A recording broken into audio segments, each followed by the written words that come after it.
Selamat pagi para netizen dimanapun kita berada, salam inspirasi bagi kita semua ya. Kata AHY, Demokrat kini sudah plong begitu ya, sudah keluar dari koalisi Anies Baswedan. Emang dari kemarin siapa yang menekan cawapres begitu kan? Ini kan lucu begitu, seolah-olah Anies Baswedan disalahkan, ya Partai Nasdem disalahkan dan semuanya begitu disalahkan di situ begitu ya. Ya, kalau ingin tidak siap untuk menjadi cawapres ya jangan berkoalisi begitu kan. Kan begitu logikanya begitu. Jadi belum punya pengalaman dalam dunia pemerintahan tiba-tiba secara instan mau cawapres begitu kan. Lihat saja Pak Prabowo, lihat saja Ganjar, lihat saja Anies Baswedan, lihat saja cawapres-cawapres mereka. Apakah secara instan mereka begitu? Tidak begitu kan. Butuh pengalaman yang sangat luar biasa begitu. Tiba-tiba begitu kan. Sudah santai, sudah sudah plong begitu ya, katanya sudah keluar di koalisi perubahan, mau berlabuh kemana begitu kan? Mau ke Pak Ganjar, ya belum tentu juga menang. Ya mau ke Prabowo juga belum tentu menang begitu kan? Jadi apa yang mesti kita lakukan begitu? Saya kira ya, inilah negara demokrasi begitu kan. Ya, kalau orang melihat bahwa Partai Demokrat seolah-olah yang menyalahkan seperti itu ya, menurut saya pribadi pendukung-pendukung dan simpatisnya sangat luar biasa begitu, selalu menyalahkan dan mengatakan pengkhianat kepada Anies Baswedan begitu ya. Tetapi mari kita baca terlebih dahulu komentar-komentar netizen seperti ini. Ini komentar-komentar dari netizen. AHY mengaku partainya kini sudah lega karena sudah keluar dari koalisi Anies Baswedan. Ia mengaku partainya terbebani saat berada di dalam koalisi tersebut. Ini cerita begitu kan, ya curhat begitu ya. Terbebani gimana begitu kan, ya. Padahal AHY sendiri yang terbebani di situ begitu kan. Karena apa? Karena di satu sisi ingin cawapres, kader-kadernya juga begitu kan ya. Seperti Andi Arief, seperti yang lain begitu kan, mengkritik habis-habisan. Kalau bukan AHY cawapres, ya jelas ya Partai Demokrat akan keluar.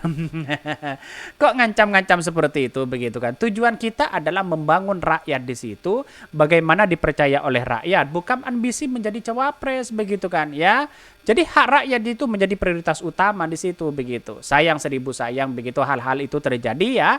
AHY juga termakan oleh ya bicara-bicara seperti itu, omongan-omongan seperti ini begitu ya. Bahkan sudah plong katanya, semua baca pres selalu mengandalkan nama besar orang tua ya, kakek buyutnya untuk menaikkan elektabilitas ya. Hanya Pak Jokowi yang konsisten tidak pernah menggunakan nama orang tua, kakek buyut dan untuk jadi presiden. Salut buat Pak Jokowi katanya begitu ya. Ya di satu sisi kan ya walaupun ya tidak mengandalkan itu kan harus punya kecerdasan yang sangat luar biasa begitu ya. Terbebani karena pengennya jadi cawapres kan. Betul begitu kan. Dia terbebani karena ingin menjadi cawapres begitu kan. Mungkin didesak oleh siapa begitu kan ya. Untuk menjadi cawapres ya entah dari Pak Ganjar, entah dari Prabowo, entah kepada Anies Baswedan begitu kan. Diajak mau koalisi ya ujung-ujungnya mau menekan itu begitu. Jadi artinya apa yang disampaikan AHY menurut saya pribadi kekanak-kanaan begitu ya.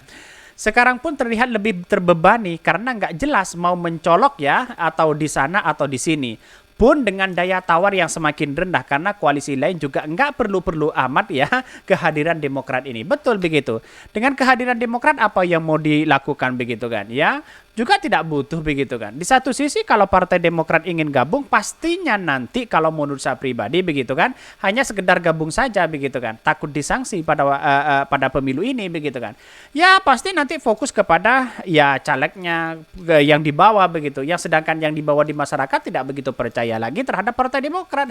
Gimana untuk menjadi partai besar kalau seperti ini terus begitu kan secara instan yang ia miliki begitu kan. Ya kenapa tidak sekalian menjadi calon presiden aja begitu. Ya maka disinilah yang kemudian saya kira bisa saja ini gerbong kosong nantinya begitu ya. Tetapi ini banyak sekali kritikan-kritikan dari netizen ya. Terbebani karena dari awal ikut koalisi capres harga mati. Cawapres harga mati. Tirulah sikap PKS yang mengedepankan kepentingan rakyat dan bijak melihat fakta yang terjadi. Betul begitu kan. Yang terjadi selama ini PKS tahu diri. Kan seperti itu logikanya begitu. Banyak sekali kritikan-kritikan dari netizen tapi saya bacakan ini beritanya ya. Ini beritanya katanya Demokrat ya kini sudah plong usai keluar dari koalisi Anies Baswedan ya. Ketua Umum Partai Demokrat Agus Harimurti Yudhoyono mengaku partainya kini sudah lega karena sudah keluar dari koalisi Anies Baswedan. Ia mengaku partainya berbebani saat berada di dalam koalisi tersebut. Wah, seolah-olah begitu ya, ada sesuatu yang kemudian menyalahkan di situ begitu ya. Terbebani gimana begitu kan? Mungkin terbebani karena AHY menjadi cawapres, terbebani karena ditarget untuk menjadi cawapres begitu kan ya. Terbebani karena ambisi, bisa saja seperti itu begitu kan. Jadi artinya apa? Artinya selama ini melihat dari perkembangan politik, AHY kan sekarang coba ya lebih rumit begitu. Mau kemana? Coba berlabuh kemana? Ya toh pada akhirnya Partai Demokrat dan PDIP tidak butuh-butuh amat kepada Partai Demokrat. Presidensial threshold 20% sudah cukup mereka begitu. Jadi apa yang mau dia lakukan ya begitu? Saya kira ada perdebatan yang sangat serius begitu, dan hari ini ya mulai agak ke PDIP, mulai agak mendekati mereka begitu. Bagaimana dengan ya kader-kadernya Partai Demokrat, simpatisannya yang mengkritik habis-habisan Pak Ganjar, Den Bokep dan sebagainya begitu. Jelas di situ begitu ada pengaruh dan dampak luar biasa kepada PDIP begitu ya. Kekurangan Demokrat tidak memiliki ya negosiator ulung termasuk Pak SBY. Perjanjian Malino 1 dan 2 untuk damai Ambon dan Poso serta damai Aceh yang diarsiteki ya JK yang Menko Kesra dan Wapres, padahal mestinya domain SBY.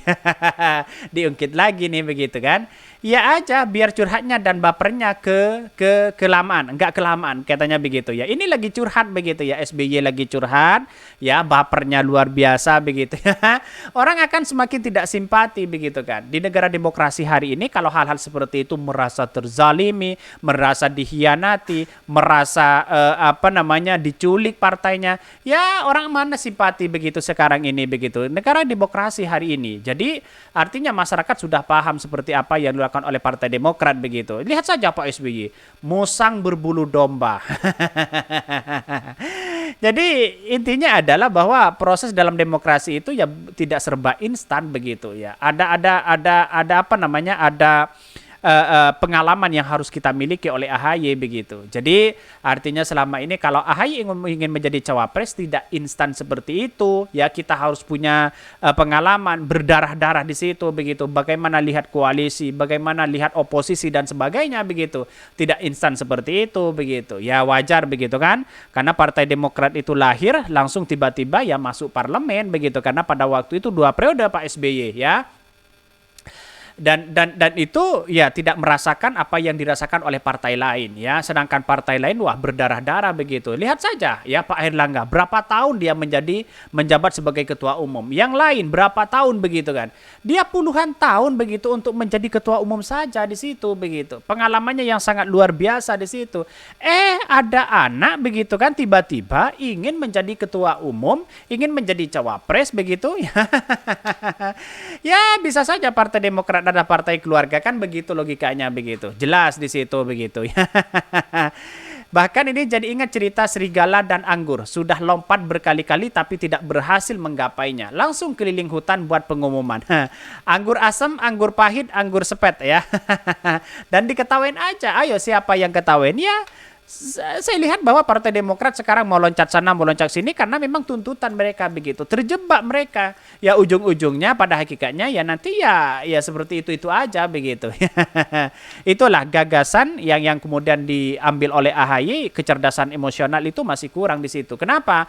Karena kecerdasan emosional itu mengandalkan satset cepat di situ begitu. Mengambil tindakan itu tidak terbelit-belit, tidak terzalimi, terhianati, begini begitu ya. Ingin rasa simpati masyarakat. Ya bukan seperti itu caranya begitu. Ini negara demokrasi, masyarakat sudah paham dan sudah cerdas. Mungkin itu yang kami sampaikan. Tonton terus channel Hodari Podcast Rakyat ini karena ada berita-berita menarik dan viral setiap harinya ya. Salam para netizen, salam inspirasi bagi kita semua. Jangan lupa di subscribe channel YouTube Hodari Podcast Rakyat ini.